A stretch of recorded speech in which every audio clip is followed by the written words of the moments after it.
All right, everybody. Welcome out there to all the people watching me right now. I'm here with my co-host, I'm sorry, Richard Brown. Go ahead, Richard, say hello. What's up, man? What's up? All right, and today we are going to talk about The Amazing Spider-Man 2. Both of us have seen the movie, and if you haven't seen the movie, I suggest you go ahead and you click off this video because we are about to spoil this movie for you. We have a lot of to talk about between what we liked in the comic books that is in the movie, what we didn't like that is in the comic books, and we got notes that we're going to go over. So sit back and enjoy the ride. Just want to remind you that this is a live broadcast and we do have a Q&A. So if you are watching this live, please go ahead and drop us a question and we will try to get to it. So Richard, question goes out to you. First Go ahead, thought sir. about, now don't spoil the movie yet, All right, but I'm not gonna do that. first thought about the movie. Go ahead and explain. All right, my first thought about the movie, honestly, I thought it was good. Here's the best way I can describe it. It was good, and that's about as far as I could say. It's like it's better than all right, but to call it good, sometimes I kind of feel like I'm like, ugh. It's like I'm kind of in an in-between spot. I've seen a lot of reviewers. They're saying that they compare this to Batman and Robin. I can't even fathom how that's even possible because Hold Batman on, and time Robin out, was. time out, time out. You're talking about the Shoemaker movie, Yeah, Batman yeah, and yeah. Robin? People are comparing it to that. I can't. I can't see it. I mean, not at all. I mean, but I thought it was. I thought it was good. I will say this though, that the movie looks great. I didn't see it in 3D IMAX, but I can tell you right now that's one of the few movies where I actually saw it, and I would be like, okay, if I saw this in 3D IMAX, I wouldn't feel like I wasted my money. Um, Big ups to Sony for basically promoting the Infamous franchise because that's all Electro pretty much was is Cole McGrath with evil karma. I mean, so when I was watching the movies, like even how he got his powers and charged back up, I'm like, I just want to hit the L2 button right now, just I was thinking the movie. But other than that, man, I actually thought the movie was solid. I mean, I know you're gonna divulge some other things, but I thought it was actually pretty solid. That's good. That's good. I did, sir, go see it in the IMAX 3D, and it was spectacular. I Uh, as far as like, was it really worth the whole extra upcharge for the 3D? Not exactly, because of course only Okay, the action sequence were in right, 3D, and there really wasn't that many action sequence to justify the upcharge for 3D. That's not saying I didn't like the movie. I okay, did like the movie. It was more of a love story that kept my attention, that had great action to it. That's what my initial thought was about it. okay. And I was thinking that it was very true to comic book form as well. As far as the Infamous goes, I was thinking that too. That this pretty much is Infamous on the big screen. And Sony, for once, did it right. It wasn't eyesore to watch. It was actually easy to follow. And I really did like the movie. The acting, Harry Osborn.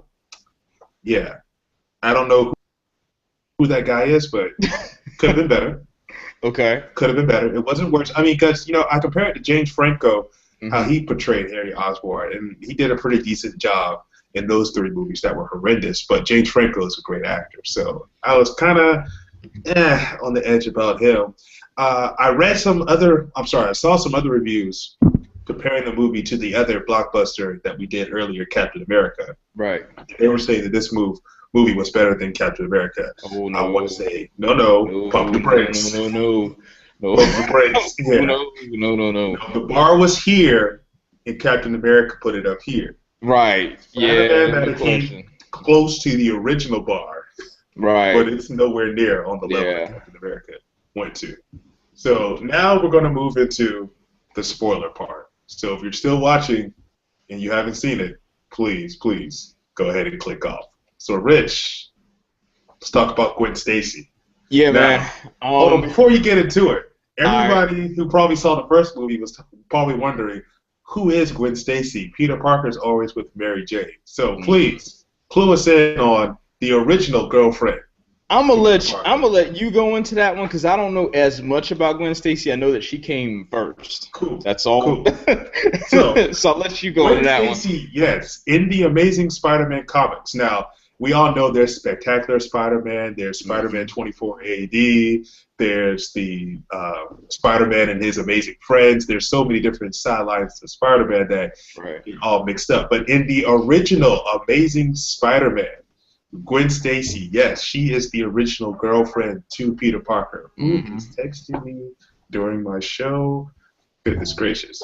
But sorry about that. Gwen Stacy, the original girlfriend to Spider-Man, and she she does start out in his high school era as portrayed in the movies, and she never really makes it to college because a girl moves across the street named Mary Jane Watson, but you don't get introduced to Mary Jane Watson until the untimely demise by Gwen Stacy, which does happen in a fatal robbery attempt that Spider-Man was unable to stop from happening. So that's where Gwen Stacy actually gets killed in the comic books. How it happens in the movie, I'm sorry, yeah, Gwen Stacy dies in the movie in case you didn't know. Yeah, okay, yeah.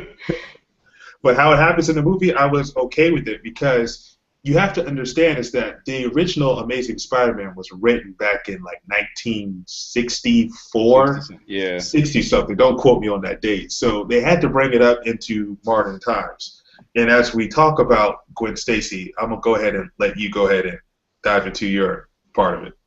You know what, man? To be honest, I was actually not surprised that she was gonna die in this movie, but I was like, oh, when they finally when she was taken out, I was like, oh, okay, that was a little unexpected, especially not setting up Mary Jane being there. So that was kind of a surprise to me there alone.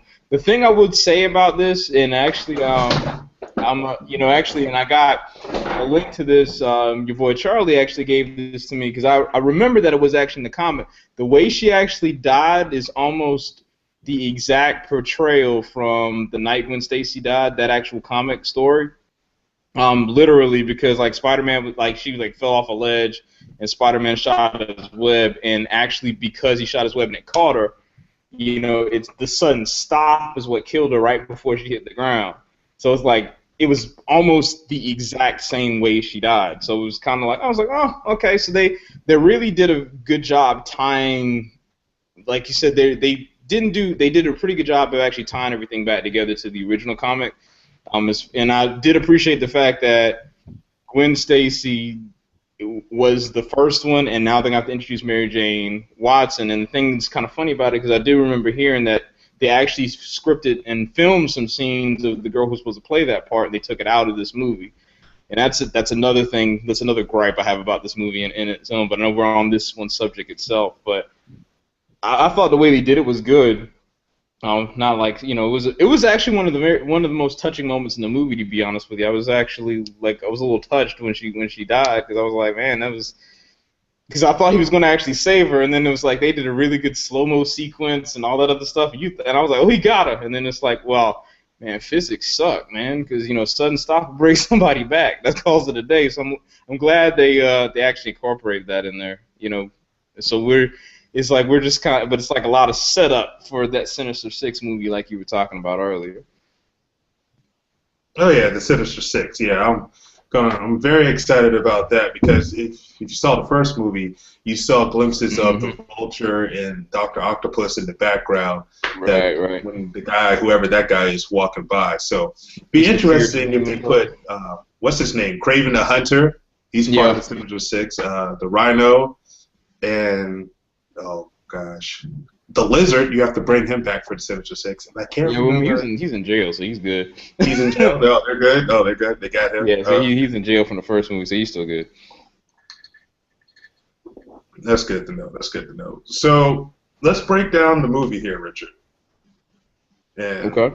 Okay, I was bringing up the question up here. So, all right. So, like you were talking about the comic book comparison and how I mentioned I was talking to you earlier. Right. About the movie. It was originally written, The Amazing Spider-Man, back in the 1960s. So you got to modernize the movie a little bit because, unfortunately, the Cold War still isn't going on. So you really can't. Right. You can't, it's not relevant to today's youth. And I don't know pretty sure today's youth. I don't know, man. Russia kind of posing a threat right now. So I don't know. That might. Oh, okay. Throwback Thursday on that one, Okay, so by Thursday, Russia could bring back the Cold War. So, Richard Parker and Mary Parker were actually scientists that did work for Oscorp, and they were researching on how to recreate the super serum that created Captain America. That's why they had to go into hiding and leave Peter Parker with Aunt May and Uncle Ben. Right. So how they switched it up a little bit was that Richard and Mary were working at Oscorp, and they were developing that venom that Harry Osborn injected into his body that turned him into the Green Goblin. I liked it. I had nothing opposed to it. Yeah, that's one of the plot points to me that kind of made the movie hurt a little bit. Because to me, I agree. I know that originally they were trying to do the super serum and all that other stuff, but it's kind of like, okay, you have this whole thread of like, Peter, your parents are different from how they say they were. It's like, okay, great. Then you go down to this train station that's hidden, and then it's like, what it basically is like a throwback YouTube clip of him saying that, hey, I've been framed, this, that, and the other, and then that's pretty much the end of that whole thread.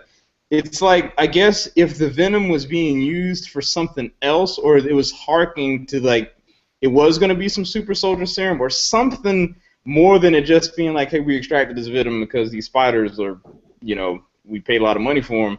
There really didn't seem like there was very much to go off of it beyond that point. It was like they had all this build-up about Peter's parents, and then it's like in, basically 2 minutes of exposition, it takes it out.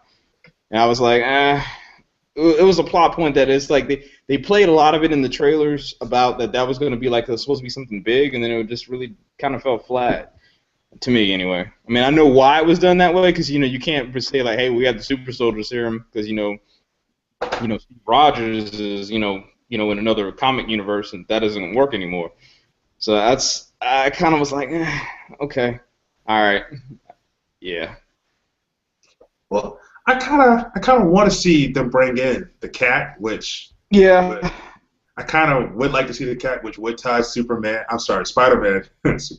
would tie Spider-Man back to Steve Rogers, back to the Avengers, back to, come on, Sony, and sell it to Disney so we can finally get Spider-Man in the Avengers movie. That ain't gonna happen, man. It's not gonna happen.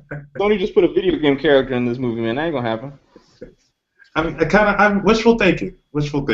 Yeah, you're right. No, I have my hopes and dreams. Don't crush them. Please don't crush them. And also, about the movie, what I really liked about this movie was that Spider-Man kept his mask on for the majority of the time. Yeah. Anybody who's read the Spider-Man comic books, he's always super protective about his identity. And I think that was something that was always lacking in the previous Spider-Man movies, and even in the first Spider-Man, was that he was just taking his mask off for Will, and I'm just like, no, Spider-Man doesn't do that. He does everything. I'm gonna tell you right now, man. Andrew Garfield as Spider-Man makes me forget Tobey Maguire existed. I mean, he just plays the part a whole lot better than the other guy did. He was witty. I mean, just his general look. He looked more like how you expect Spider-Man to be. I know they bulked up Tobey Maguire to play that part, but he was. Spider-Man is not exactly a big dude. He's like small and he's a scrawny teenage kid that's super strong. Yeah, he's agile. He's a scrawny teenage kid that's agile. So just kind of like I was like, all right, that it worked better. He was witty, just his overall demeanor and how he treated all of his villains. Like he never treated anything seriously, even in his fight with Electro.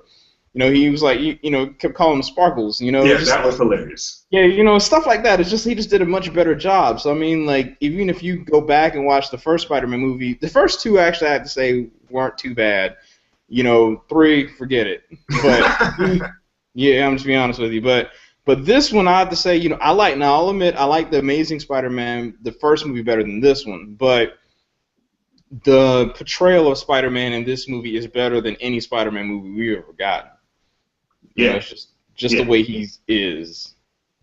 And I'm so glad that you mentioned Spider-Man's wit in this movie. That was missing from him in the comic book as well, because he's always been super witty.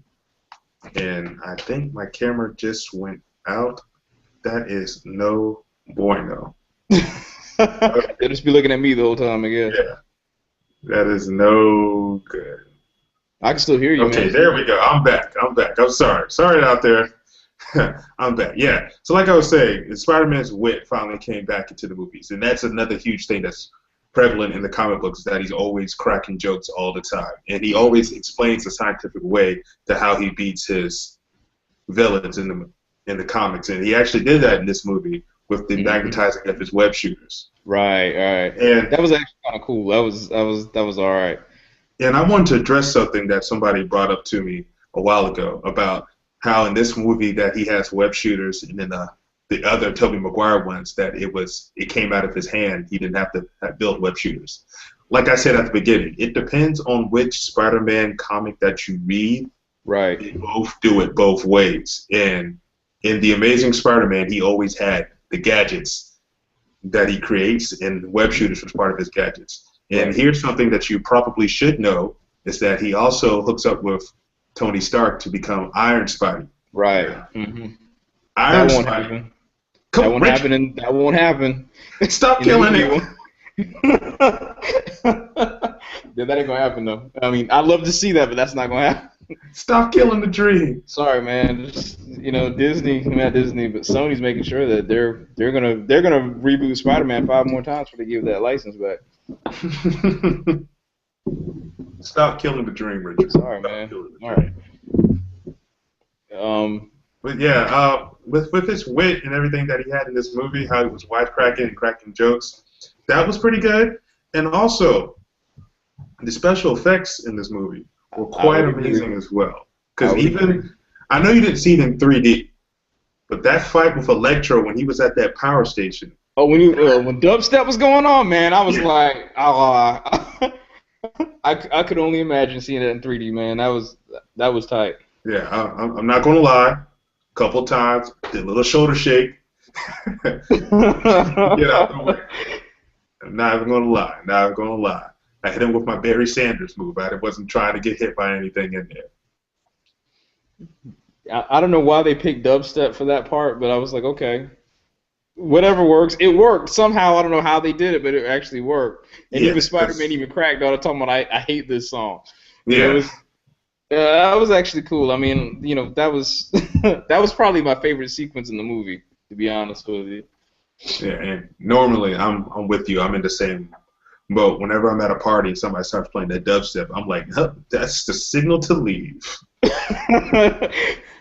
Yeah, that's that crazy, insane stuff that they play nowadays. I don't know what the youth is doing, but apparently they like it. So, let's give an overall rating of this movie since we pretty much... Oh, wait a minute. There's one last thing we forgot to talk about. All right. How do you say his name? Paul Giamatti? Yeah, I was just about to get to that, yeah. Yeah, as the Rhino. That was... I don't think of him as a action film guy, but the Rhino part was actually done pretty well because I was thinking, oh man, 3 villains in the Spider-Man movie, how are they gonna actually do this? But the way he portrayed it was a pretty good solid effort because it makes you, the way they left it, I've already spoiled the movie for you. The way they left it, there's going to be at least one more movie. Yeah, of course. Yeah, there's no question. See, and that, I think that they actually did fans disservice by including the Rhino, in the trailer. And the reason I say that is because that was one of those things when I saw the movie, I was like, okay, the Rhino's in it, awesome. So I'm thinking that, hey, it's about to be like some knockdown, drag out fight, and it's like literally, if you blink, you probably wouldn't miss it. And for me, I was just kind of like, why didn't they just? It would have been better if they left it out and then would have said, okay, because really, technically, at the end of the day, there was only one villain, it was Electro, and then the other two just happened to kind of show up at the end of the movie. Yeah. What they could have done with the Rhino is literally just left him out entirely and just brought him in at the very end like they did, and be like, oh, well, that was awesome. Instead of now, you're like, okay. It's like they put the Rhino in it. And it's like, oh, yeah, you're just setting me up for the Sinister Six movie, and that's pretty much exactly what happened. Now, that was a pretty big gripe I had, was that they included the villains that really didn't need, it was him, and then of course we didn't mention it, but the Goblin was in it, and I like the way they made the Goblin or created him by having some scientific. You had some basically a birth defect, and how he became the Goblin, and the Venom interacted with him and caused crazy stuff. But yeah, I just thought that they could have left those two out and just made it where it was Electro, and then the other one showing up would have been like, oh, okay, gives the movie a little more depth. Instead, they gave it all to you like it's going to be a part of it, and then it really wasn't. Okay. Oh, and speaking of which, there's two things, and there's two other things that I saw. And like I said, I'm not trying to say that I'm griping, but there were two things that were in the trailer that they didn't actually put in the movie, and I was kind of surprised that they didn't do it. One of which is when Harry was talking to Norman, his dad, and he said, "Not everybody has a happy ending," and I was like, okay, plot point that they decided not to express. And the other was, and I was really surprised. That's the one about him having him under surveillance. They didn't have that in the movie either, and I was kind of like, well, that could have been something they could have dived in a little bit more about, and they really didn't touch it. And I was like, oh, okay, all right. Well, see, now you have to go buy the extended Blu-ray cut. Yeah, man, I'm good. they're you know what? To be honest, it's probably going to be like a deleted scene on the Blu-ray disc, exactly like you said. I'm sure. See, that's how they're going to get your money a second time. You know, an additional 15 minutes that they couldn't show in theaters, unrated Extreme Spider-Man edition. Yeah, like what could be unrated about Spider-Man? I don't know. It always blows my mind when I see movies that were rated PG-13 and they have an unrated cut. Like, I'm like, please, come on, get out of here. Really?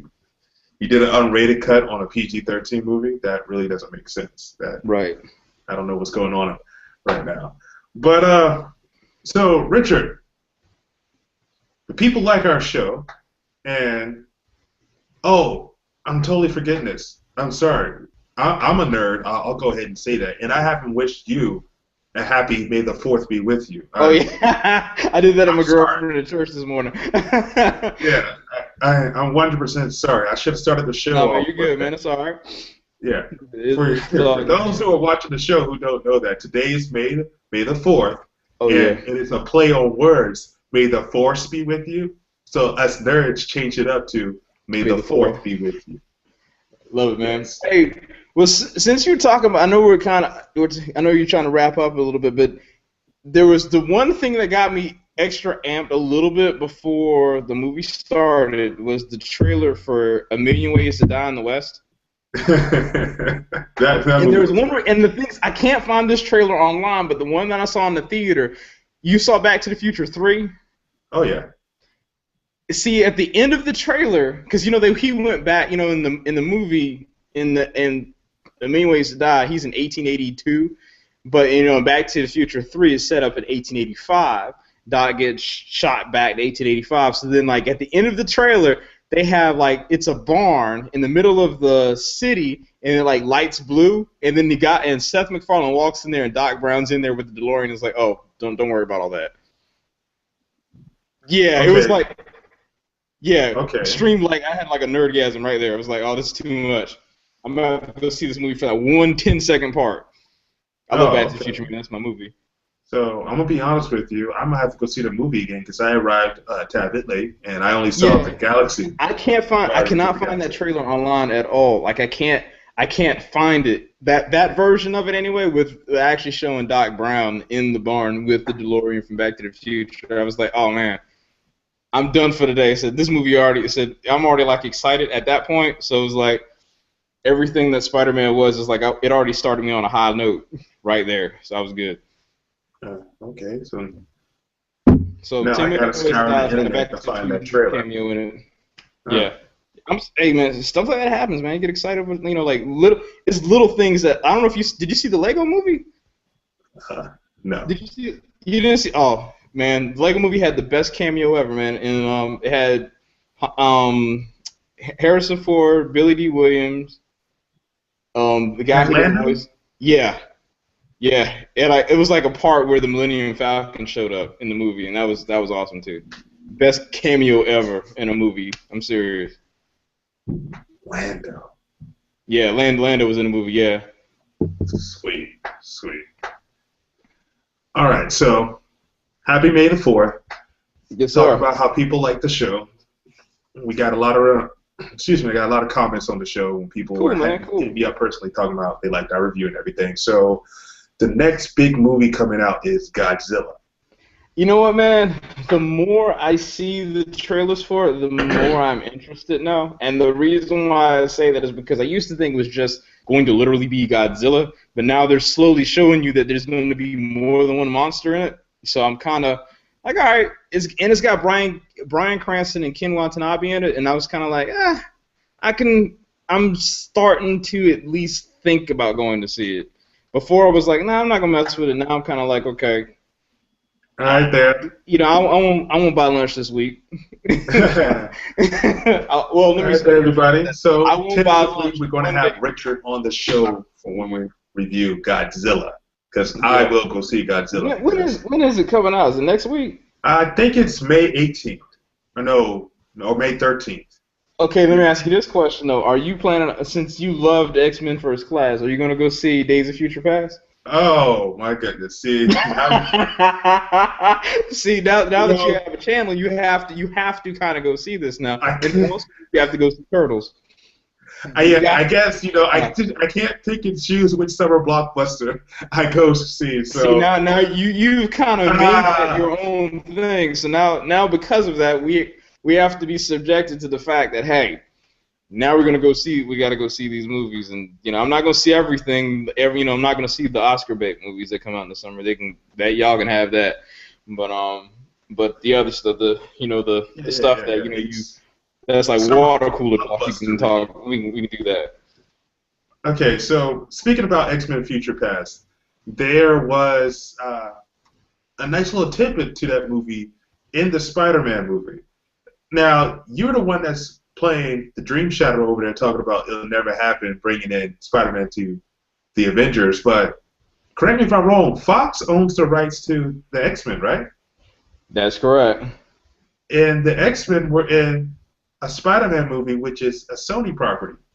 Which one? Which X-Men was in the Spider-Man movie? You didn't see the little clip when they Oh, you know showed what? Mystique? Here's how that. Oh yeah. I forgot about that. Mark Webb had some sort of deal. The director of this Spider-Man movie had some sort of deal with Fox, and that's how they did it. It's not like they were trying to say that universes are going to tie together. It's just basically like, hey, he has some distribution deal, and he said if he puts it on the movie, he gets money or something. That's really all it came down to. It wasn't like they're not bringing the universes together. Stop killing the dream, Richard. Sorry, man. It came down to money on that one. That was really all it was. Stop killing the dream. So we got May 16th. Thank you, Jimbo. Is when the Godzilla comes out. So I'll definitely be back May 16th, and I guess I gotta go see X-Men: Days of Future So Past. you gotta. I'm gonna have to see First Class. I'm gonna go rent First Class. You know what's funny is that movie has been available on Blu-ray several times for like $4, and I'm like, You know? yeah, I'm serious, dude. Like I've seen it like 6, 7 times, like for $4, and every time I think about buying it, I go back and it's not there. So it must be actually decent, because to rent the movie is like around the corner from the house. It's like $2. So I'm like, well, if I like it or didn't like it, I mean, at least I can watch it twice if I did. So but I'm just gonna go rent it and see how it is, and then at least I know coming in. I've seen X1, 2, and 3. I haven't seen the second Wolverine yet, so I might go see that in case they link back on that one too. I gotta Yeah, watch. it's unfortunately I've seen them all, and you kind of have to watch that second Wolverine I kind of figured that. Yeah, because I'm gonna find a day because that's what I did with my girlfriend. Right before the Avengers came out, we sat down, and she was not into the Marvel movies at all.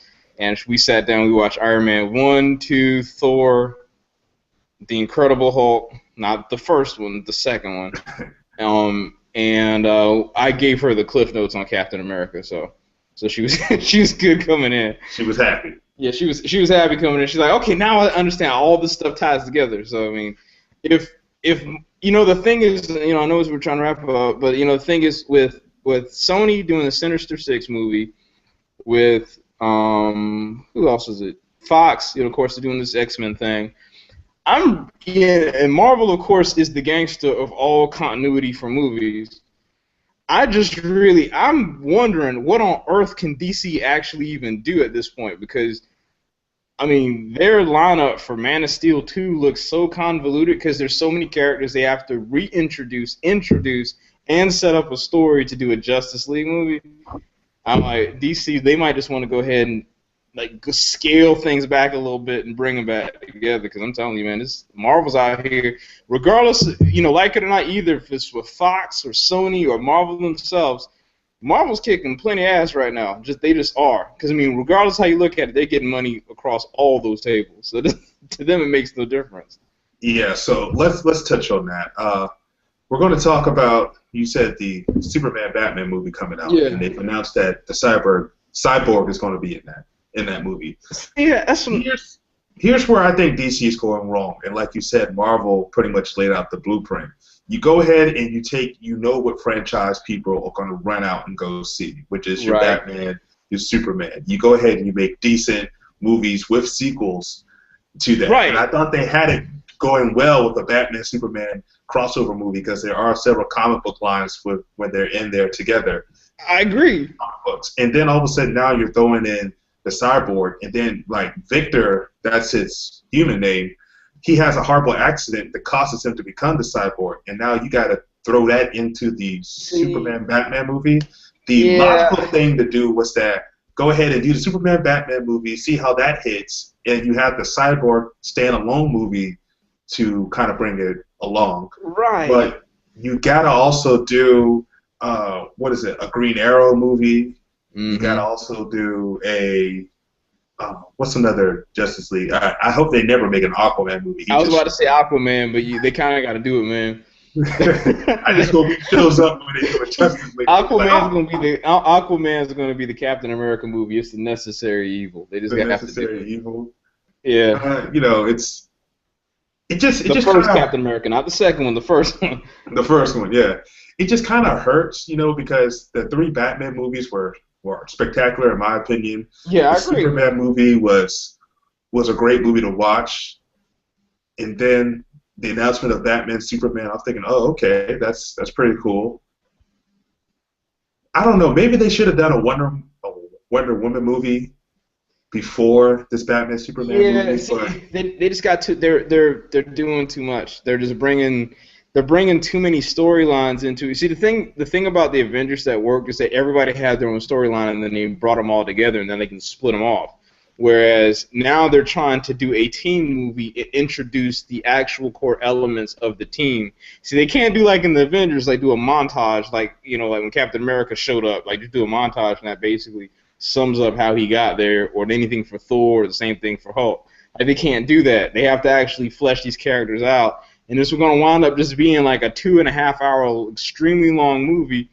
And it's like they're not going to have really much of a payoff to show for, because you're going to do so much setup, and then you're going to have to like resolve all these plot lines in the process. It's not like, don't get me wrong, am I interested to see it? Yes, just for Ben Affleck's portrayal of Batman, just to see how different he'll be from Christian Bale. But outside of that, I'm like, right now I'm just like, well, if it works, great. Y'all not Marvel, y'all can't print money yet. Yeah, pretty much, yeah. And to me, they're missing out, because like I said, if you do the Justice League movie, you got to have a Green Arrow movie. They're missing out. The Green Arrow, just think about that. The Green Arrow has Speedy, who becomes later on the Red Arrow, who later on becomes Arsenal. Right. And with Batman, Batman has Robin, who becomes Nightwing. Yep. Robin gets replaced and then dies, and then gets replaced, and then dies, and then gets replaced. See, that's what they see. It's not like the thing is, even with Batman himself being in that movie, they are basically reintroducing that character, because now the Christian Bale series is gone. You're gonna have to reintroduce this character in another universe, quote unquote, and then at the same time address all the same concerns as far as the team up of Batman and Superman. Because I'm just interested to see the two of them fight. Because once Batman pulls out Kryptonite, it's all over. I'm just interested to see how that whole thing's gonna work. But it'll be cool. I'm interested to see how it'll work. But we got about a year left before we can figure out exactly how it's gonna go down. And so far Zack Snyder's done nothing but bring us spectacular visuals to the movie screen. So Right. really can't hate on him. I Thank you for can't. 300 Rise of the Empire, Zach. Thank you, Right. personally. So we're going to set a tentative date for that Sunday following May the 16th for the Godzilla review. I want to thank you once again, Richard, for being on the show. Tell the people how they can find you. Man, you can find me on Facebook, facebook.com/Optimus124, or on Google Plus, gplus.2/Optimus124. And I'm going to go ahead and do, because actually when I leave here, I'm actually going over to a friend's house. We're going to set up for an actual live on the air radio show, and that'll be happening on Saturday. So once I get some more information, I'll go ahead and post that up as well. So we'll so this media thing is kind of just is a new thing for me, but like, come Saturday, I actually will have some actual true airtime. So it'll be interesting to see how that even takes shape. So we'll see.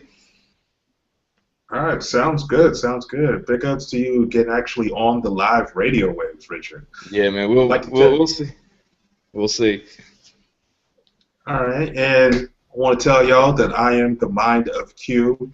Right down, right there is the link to my Flickr page where you can go see my photos that I take around Atlanta. I went to go see the Braves play the Giants yesterday, but I am having technical difficulties in the world of a PC, hence the new venue behind me, as to where I can't post my photos yet. But don't worry, I should have them up sometime by the middle of the week.